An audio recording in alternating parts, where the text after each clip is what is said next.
All right, let's get started.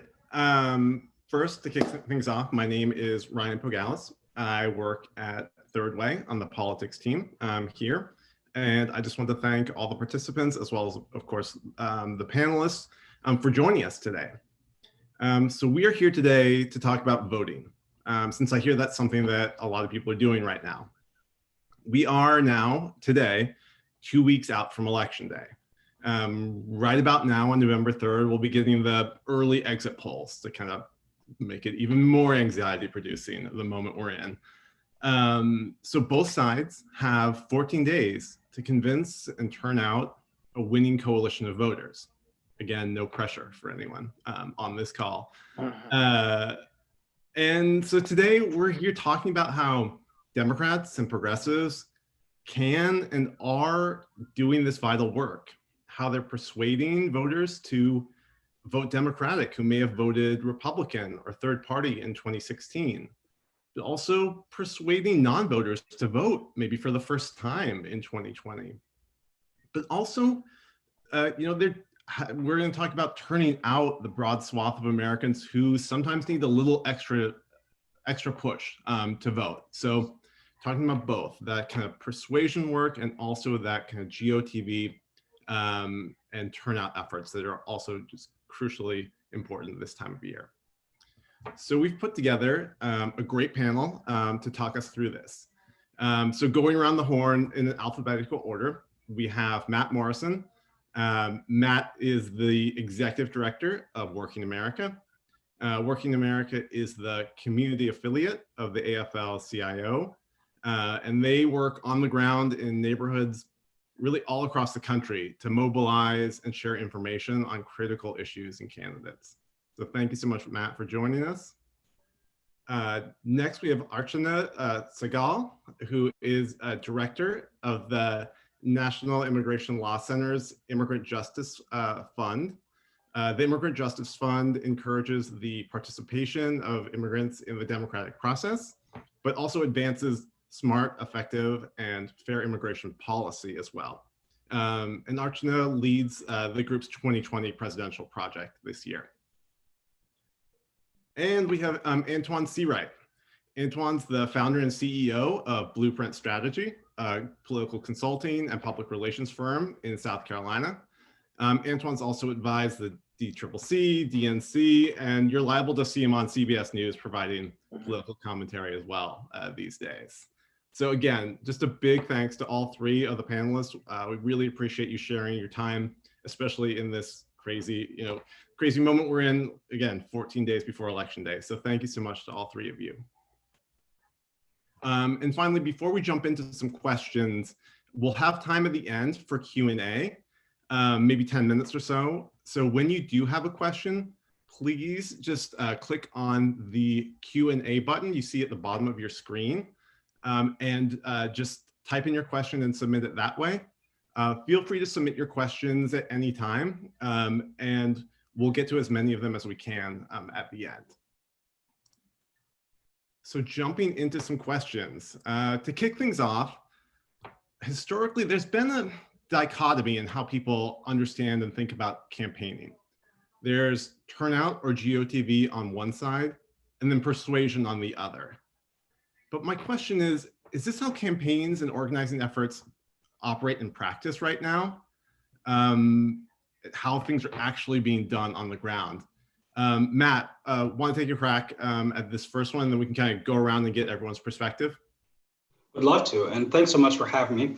When we look at how one engages a voter, whether it's a turnout engagement or a persuasion engagement, ultimately, the thing that's most important is whose interest you're putting first. I like to think of it this way. In a 4-year period, we are presidential electors one day. We are a human being 1,461 days. If you put that voter's interest first, whether it is something about affordable health care or their fears about COVID, and then you interact based off of that interest, no matter what your objective is, it's going to be more effective. It also happens to be the case that that we do need to be able to do things of convenience to implement this stuff. So as campaigners, we put people in buckets, but when you start to really look at the underlying analytics, if you affect one of those variables, vote choice, then you're very likely affecting the other variable, whether or not someone turns out, or perhaps you persuaded them that Donald Trump wasn't the guy for them and they'd rather stay home. Antjuan, Archana, you have kind of perspective on this, like how you approach the kind of dueling priorities of persuading folks, but also getting them to come out to vote? Well, let me take a step back. I think GOTV is really about connecting the dots and putting together relationships you've cultivated up to this moment. I think the election itself is about coalitions and constituencies. When you do the GOTV part right, you put together the necessary constituency that will equal the right coalition that will ultimately give you a big win on election night. Democrats traditionally have never had a persuasion problem. 9 out of 10 people, whether they vote this way or not, believe that whatever we have on our buffet is the best thing to eat. We've always had a turnout problem, getting people to come to our buffet table and select the necessary food we know they need for survival. I think what we have in this cycle is something we've never seen before. I think people understand what's at stake, they understand what's on the menu, and they know who is going to give them the best nutrients they need for survival. And that's why I think you see enthusiasm like we haven't seen since 2008 or 2012. That's why I think you see these long lines. That's why I think you see a surge from some of the most consequential constituencies, African American, turn out so early in this election. I think that's why you see some of the people who voted for Donald Trump and against their interests in 2016 figured out they needed to do something different in 2018, and now they're totally convinced that in 2020 they have to vote in order to save this country.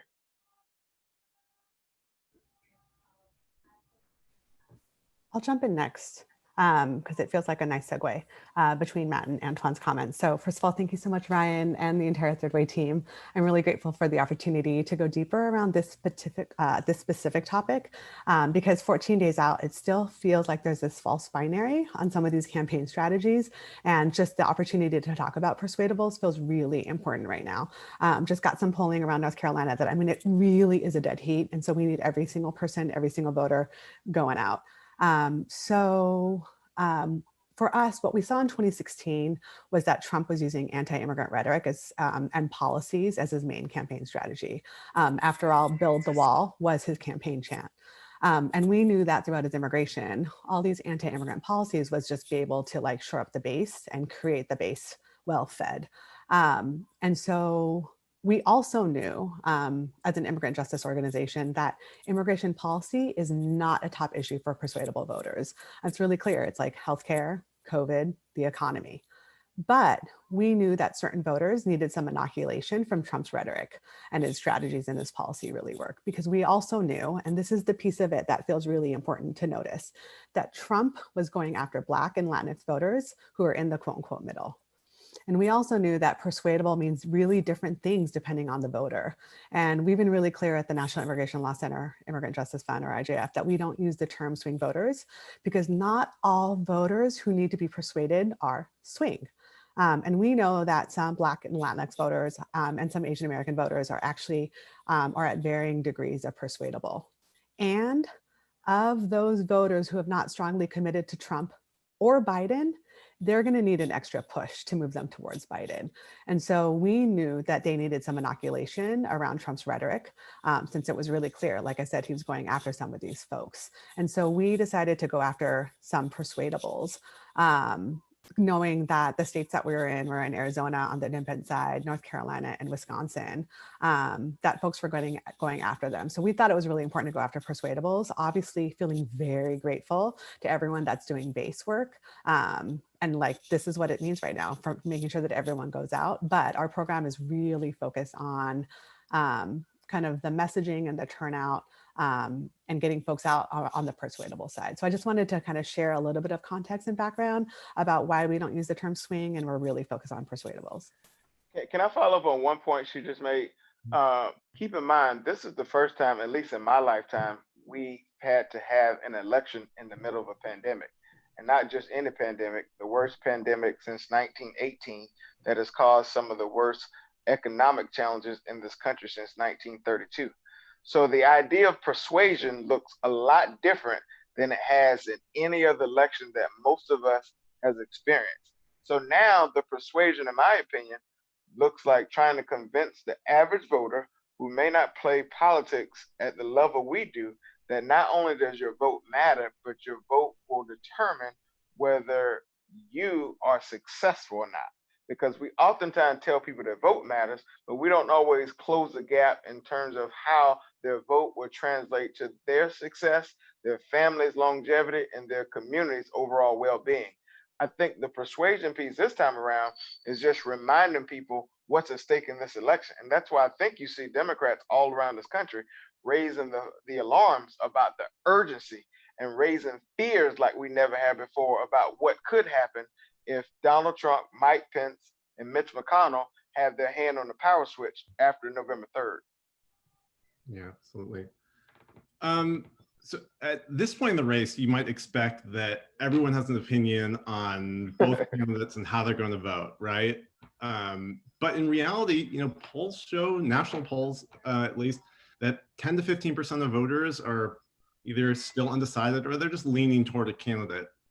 So who are these undecided voters, I guess, first off, and how do Democrats win them over? And Archana, I wanted to go back to you real quickly to kind of follow up on what you were just talking about, because I read that the Immigrant Justice Fund did all this research over the summer, and you're doing, I think, maybe your first ever paid media campaign around the presidential election. So we'd just love to hear about some of the specific message guidance you got and how you're going after those persuadable voters with kind of immigration themed messages. My favorite question, and it wasn't even planted. So thanks for asking. Only because, in fact, it is our first independent expenditure, and it's just been really exciting to hear some of the lessons. And so the top lesson that we've learned is that we know, for example, in Arizona, that Trump is going after Latinx persuadables with a message focusing on blasting undocumented immigrants and really focus on the legal immigration system. And our research, which I'll go into in just a little bit, shows that for some persuadable Latinx voters and some Black voters, how we talk about racial inequalities and how we talk about immigration is actually going to make the difference on whether they will vote for Biden or vote at all. And I think that's the difference. It's like, for so long, we've talked about the elusive swing voters, or for so long, we've talked about the white rural voter. But what I think is really exciting is that there's finally an opportunity to talk about persuadables and persuadables of color. And so that demand attention and demand research and demand targeting, that really sophisticated targeting to be able to move folks. And not just against Biden and Trump, but just going to vote or not going to vote. And so that for me feels really important to kind of highlight. And so I'm just really grateful that there is a conversation that's happening about it. And then as it relates to our research, we brought on ALG to lead our research. And then we conducted all the qual boards and the quantitative analysis. And essentially what we've been able to glean is that some folks need some pro-immigrant messaging. And with our message research, it really demonstrates that there's a dramatic swing with certain with some persuasion voters, including Latinx persuadables, including Black undecided voters, as well as independents under 55. And I think that's what's been really what we're trying to show, is that for so long, we think that electeds and candidates don't want to talk about immigration. They think about it as a third rail of American politics. And of course, working for an immigrant justice organization, we think that not only is there a moral imperative to talk about immigration, but in politics, oftentimes it's not about moral imperatives. It's really about winning. And so that's the piece that we're trying to demonstrate, that you can talk about immigrants and you can champion immigrants and still win. And I think that's the piece where people get really nervous about talking about immigration, is that they're like, well, we don't really want to talk about it because there's stronger talking points on the left, and we're not sure where people are at. And our research with ALG really demonstrates that actually you can not just talk about it, but actually you can champion it and still win. And it's a winning political strategy. And so for us, that was the aha moment that we're trying to showcase. And so I'm really grateful to be able to share that you can you can talk about immigration and you can talk about immigrant families and still win, but how you do it, that's the special sauce. And so what we found where there's a lot of messaging, including the economy, around fair shot, around immigrants are essential, and the way that you talk about it actually will make the difference about talking about immigration. So we took that research with ALG and then we created our digital ads. And then those digital ads got really targeted to our 3 states, North Carolina, Arizona, and Wisconsin. And we took those digital ads and made sure that these voters, these persuadable voters in each of these states were hearing the right messages to both, like I said, inoculate against Trump's anti-immigrant rhetoric and his racist rhetoric, and then pull them over to the Biden side. And then after the digital ads, we're actually following up and making phone calls. And so we're taking a layered approach. So we did the messaging, we created digital ads that flowed with the messaging, and then they get a call from a real person or a text from a real person. So we think that's one of the special sauces. I know that there's lots of algorithms to move these voters, but for the voters that we identified in these swing states with these particular messaging, we're hoping that it's going to be really effective. Yeah, I wanted to pick up on that spot. The point of departure from the question was, who are these undecided voters? And what Archana has really identified is something that we see consistently through all of the testing that we do. And so our approach is to do large scale randomized control group testing, where we're understanding what the outcomes are based off of being exposed to message.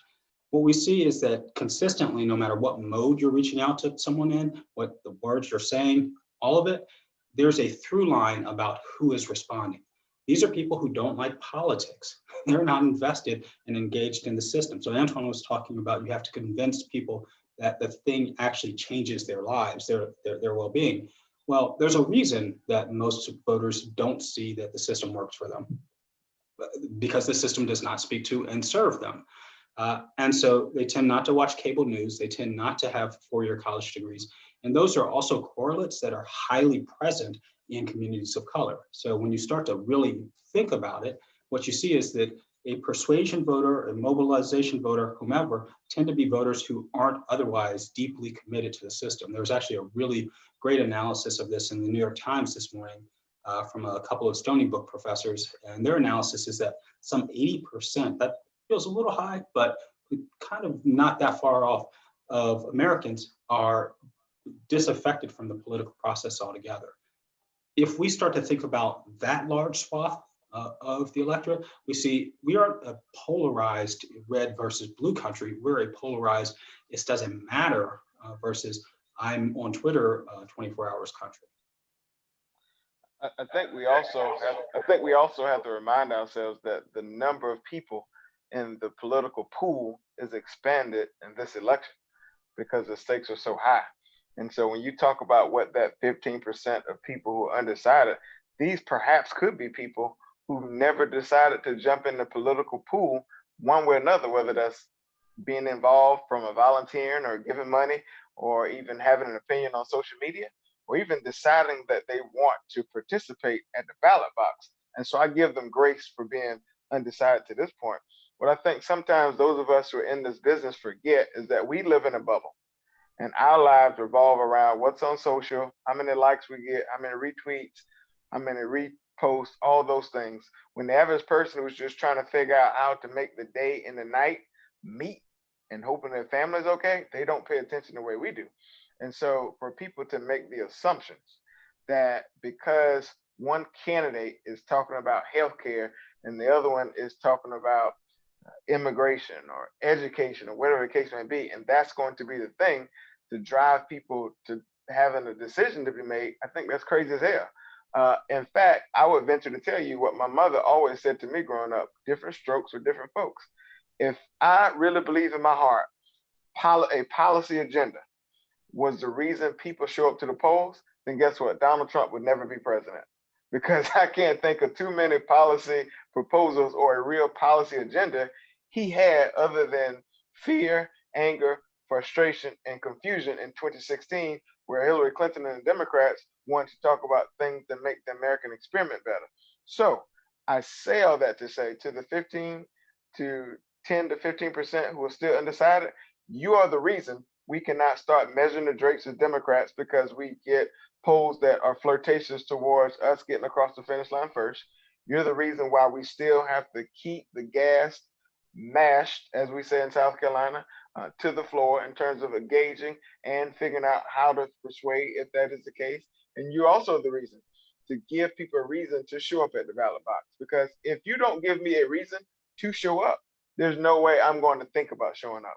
And the one thing Democrats did well in 18 that we did not do in 16 is give people a reason to show up other than Donald Trump is a bad person. Yeah, absolutely. So Antjuan earlier raised the point of we are campaigning in the middle of a global pandemic. And so Matt, I want to go back to you briefly. You mentioned, the mode of communicating with voters or potential voters. And I was on the Working America briefing, I think last month, where you all dug into a lot of research about how you all are communicating with voters via text and personalized letters and all different type of modes. So would love to hear and let you share some about this research and how it's being applied in practice this year as well. Well, thank you for attending that briefing as well. I certainly appreciate it. For 17 years, Working America was a door-to-door canvas organization. We went out 5 nights a week, year-round, and talked to people at their front doors. Obviously, COVID made that untenable, but the principles that we learned from that translated actually quite neatly into digital and remote organizing tactics.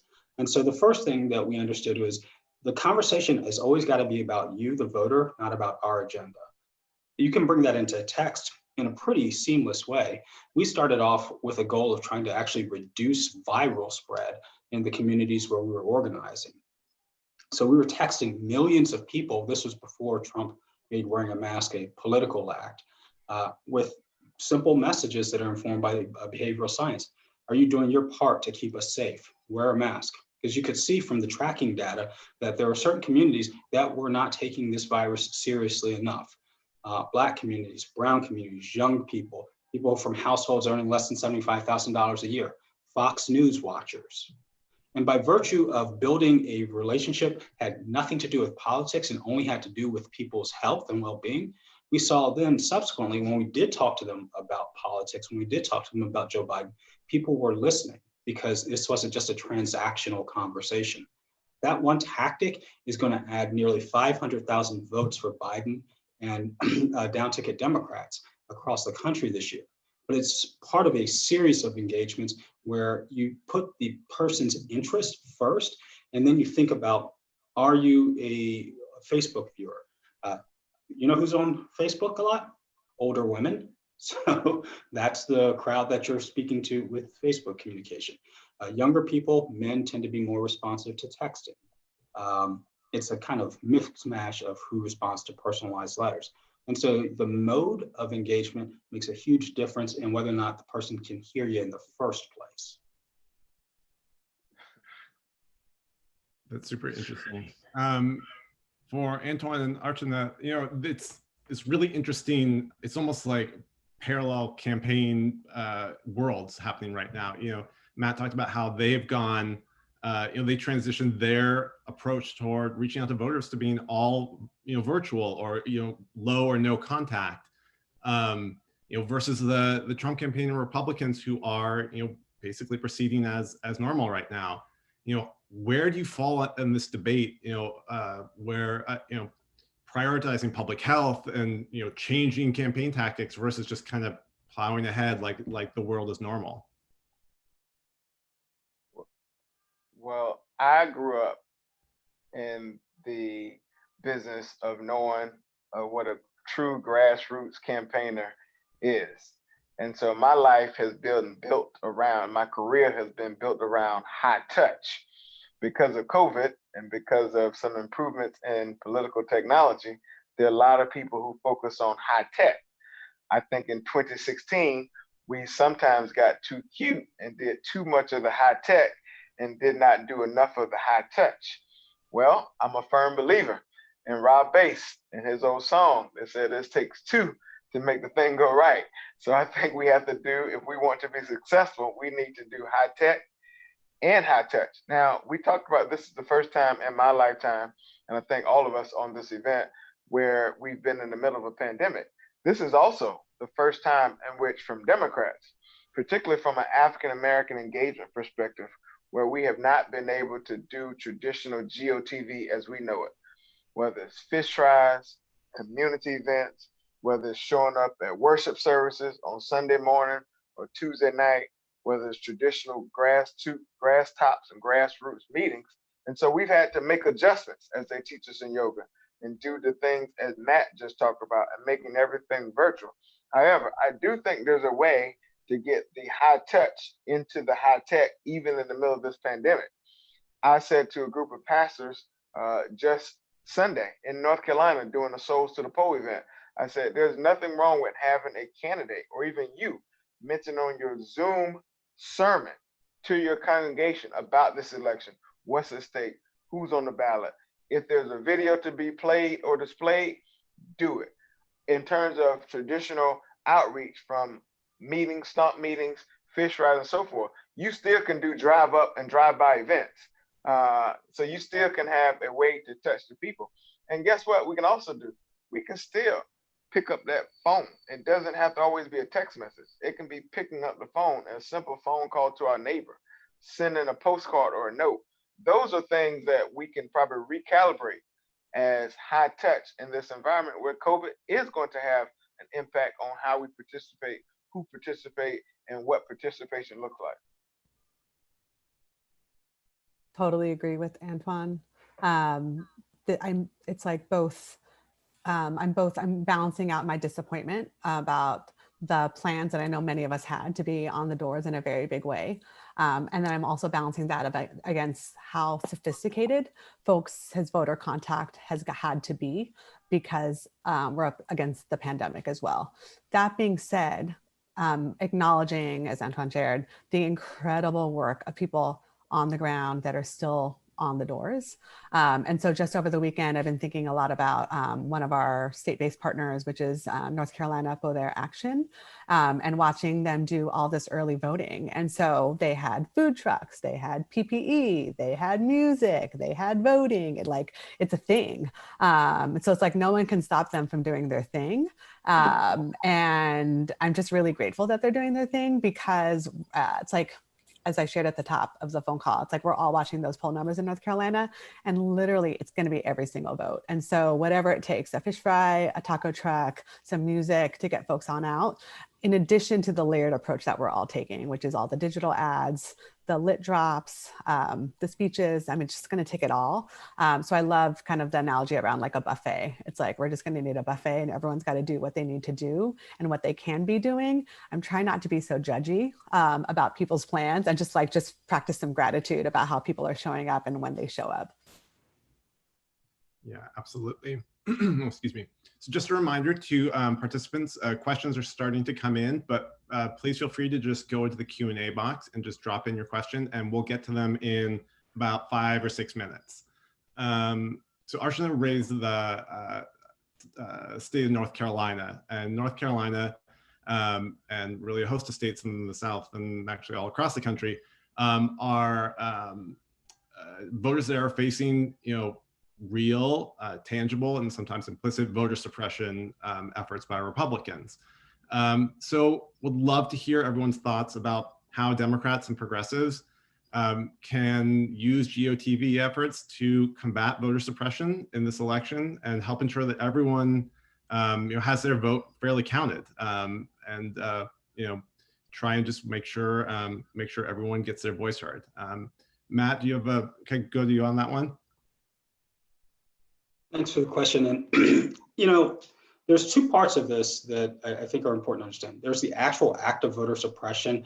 It's reducing Harris County to a single drop box location, that type of suppressive activity. But then there's also the fear stoking.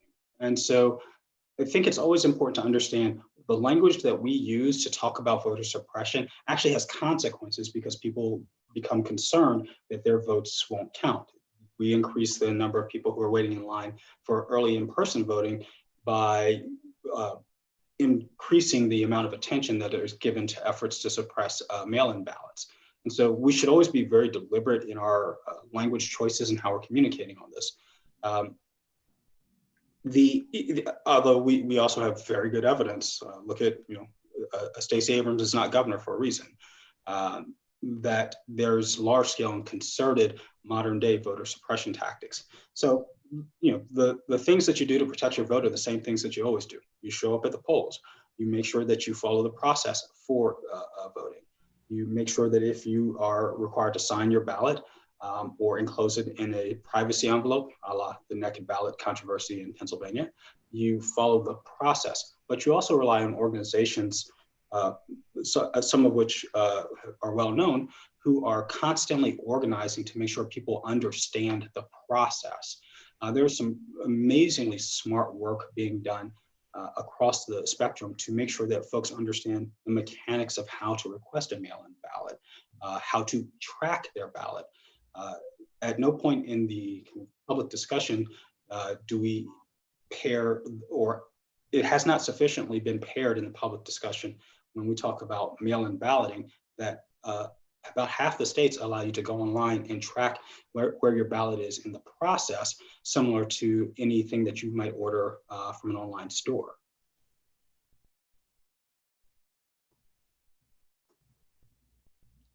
Yeah, absolutely. So we'll just do one more question before we jump into audience questions.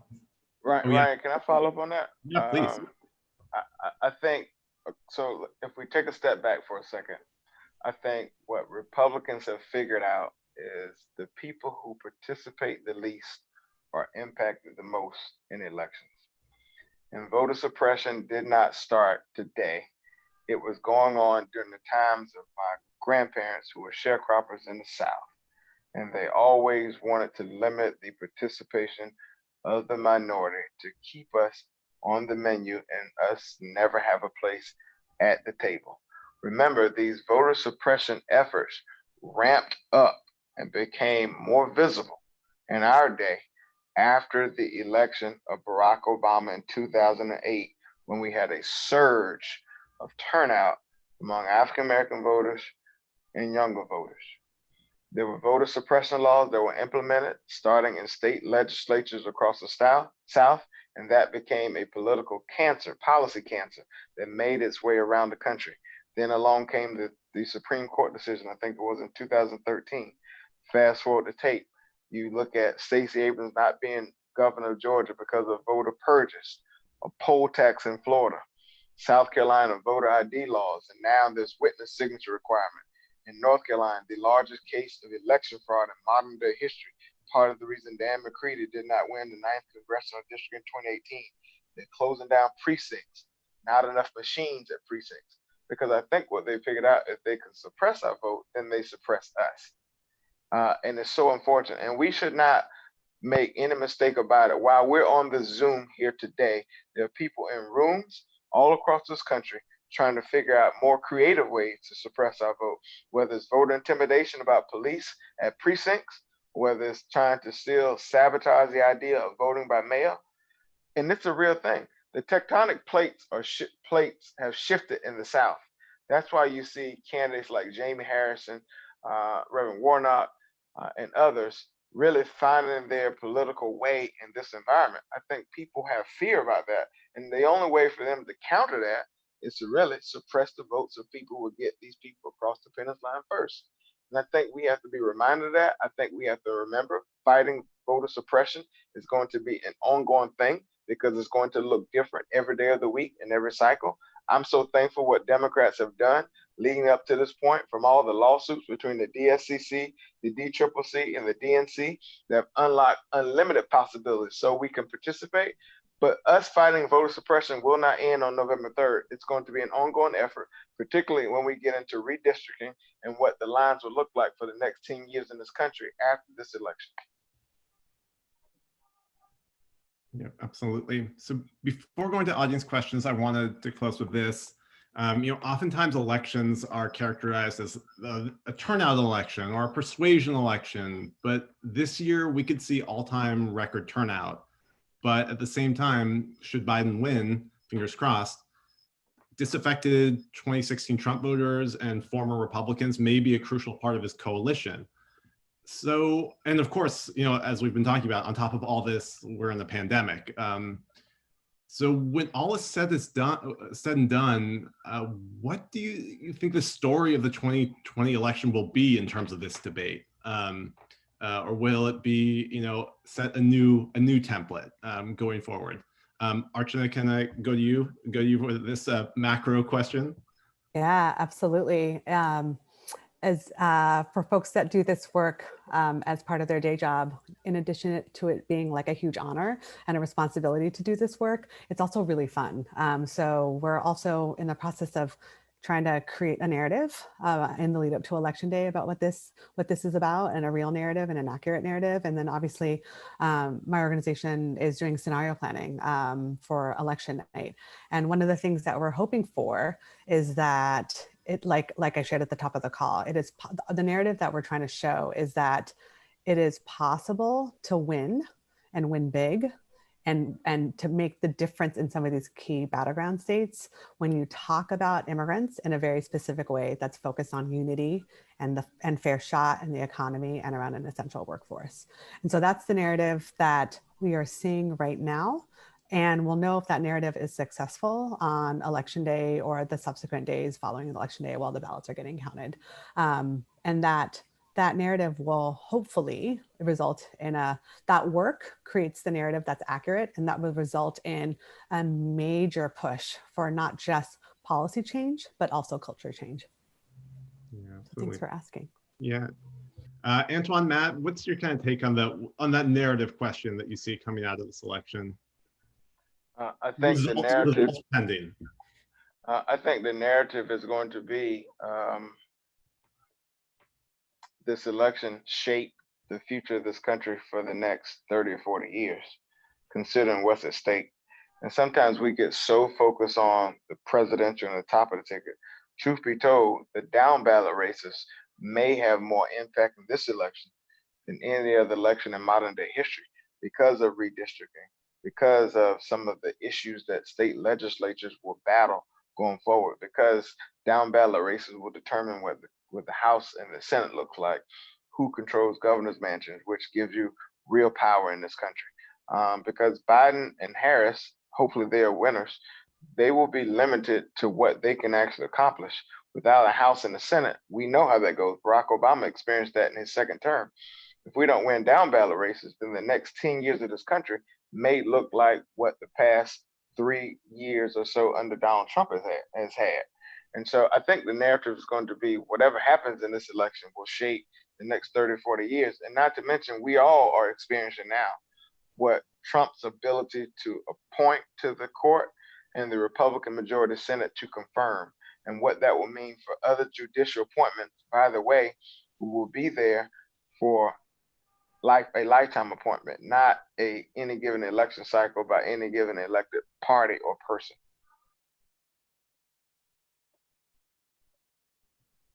You know, Antjuan makes a really smart observation. If those of us old enough to remember, 10 years ago, Project Red Map came in the last 3 days and swamped a series of targeted down ballot legislative seats with the intent of controlling the shape of maps for the next decade. So we have to power all the way through, all the way up and down the ballot here. But to the question of what is the story of this election? You know, there's that saying, history is written by the winners. Narratives are written by those who own the printing press, Mr. Zuckerberg.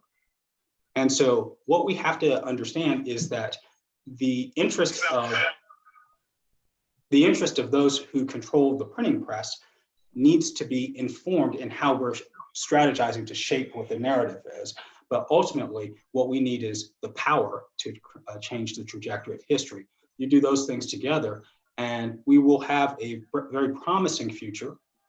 You don't do those things, and dare I say, hundreds of thousands more people will die from COVID, climate change, from economic dislocation. So we have very stark choices of what we have to invest ourselves in the next 2 weeks and beyond.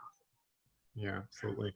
So I stole a couple minutes from the Q&A. Apologize to participants for that, but I'll jump into a couple questions before we wrap. One is brings up a point that Matt raised earlier, which is that you know, given how deliberate some of these voter suppression efforts are, you know, it's a really powerful point and point of concern. Are folks, anyone, this goes to anyone, are you seeing examples of people saying my vote won't count, so why bother? Is that something we need to guard against? Yes, that is a reality, particularly for what the smart people in Washington, D.C. call low propensity voters. I call them uninspired voters, because election after election, their parents, grandparents, and even they've participated, and they have not seen change that they can feel. They hear about it, but they can't feel it themselves. And truth be told, with some of the suppression tactics, like phone calls in Michigan, going to low income communities, talking about a different election day, and some of the things we've seen in South Carolina, there are people getting mail saying, send your ballot back to an address in North Carolina. If you don't pay attention, your mail-in ballot will go to North Carolina. But then there are those people who say, you know what, to hell with it, because it really don't matter anyway. They're going to do what they want to do. And that's what we have to push back against, because yes, we have to win the electoral college and we have to win the popular vote. But if we don't win both, we won't win the presidency. And if we don't win the popular vote, meaning run up the numbers in some of these states, then we will not get winners when it comes to these down ballot races. And so I think we have to always push against that narrative, because government has not always worked for everyone as people think it should.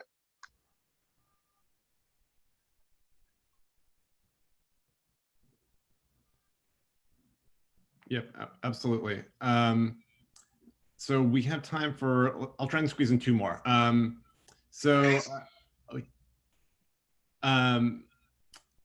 When we talk about persuadable, this is another question from a participant. When we talk about persuadable voters, there's often like an image that conjures up. You know, it's the white working class voter in the diner, right?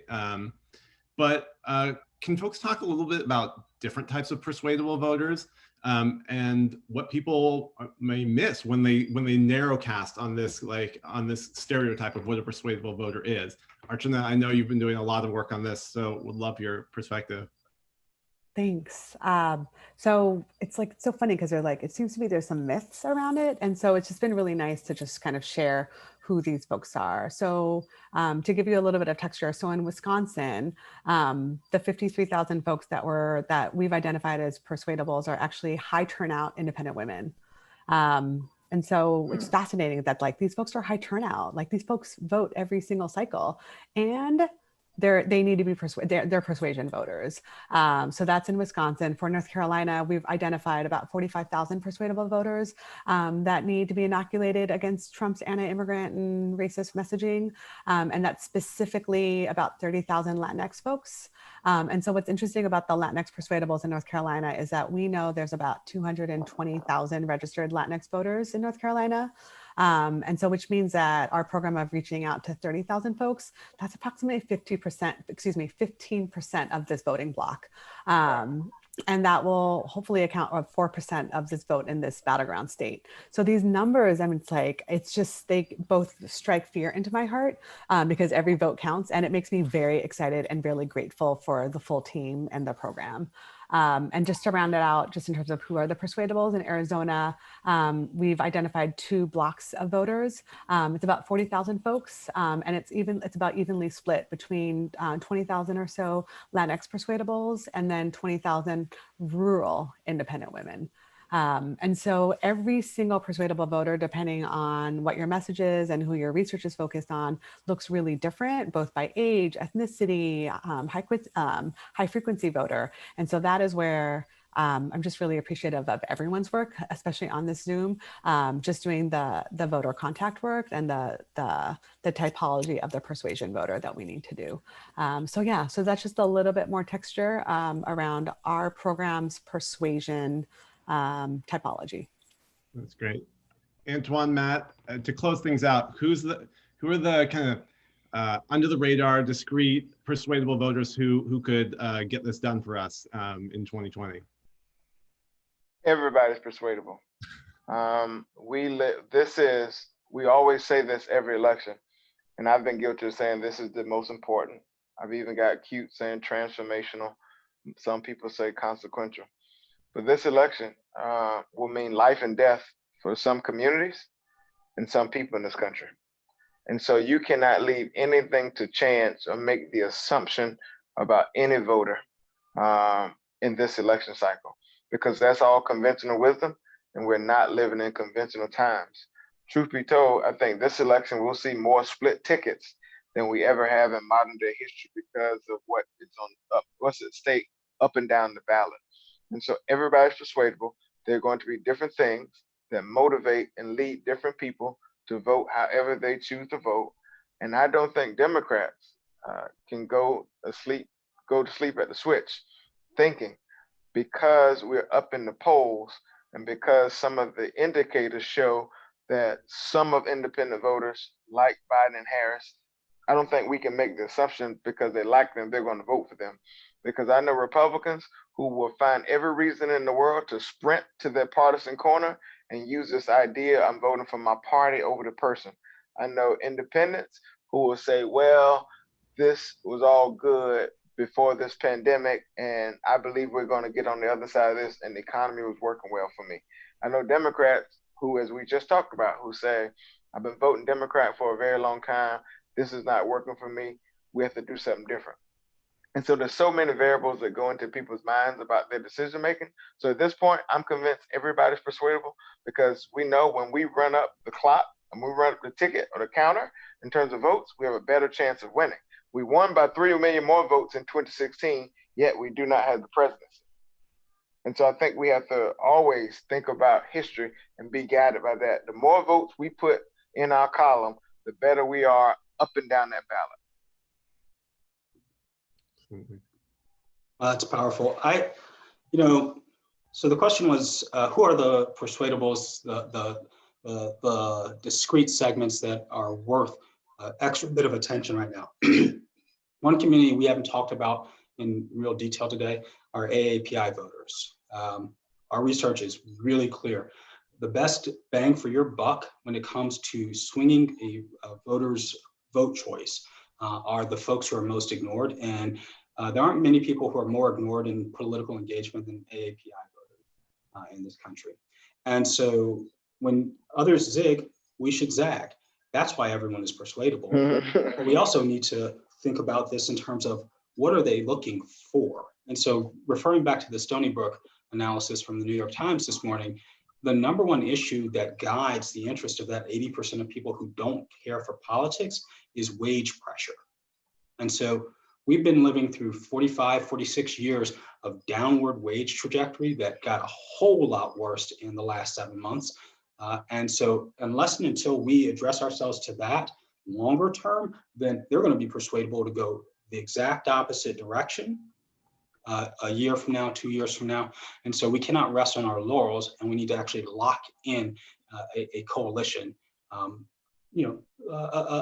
Roosevelt-style coalition.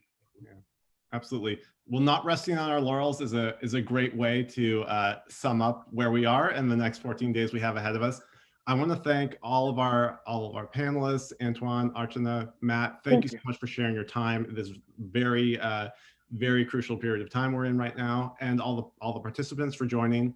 And we have events coming for the next 2 weeks, so please please join us now through Election Day and after. So thank you so much, everyone. Thank you.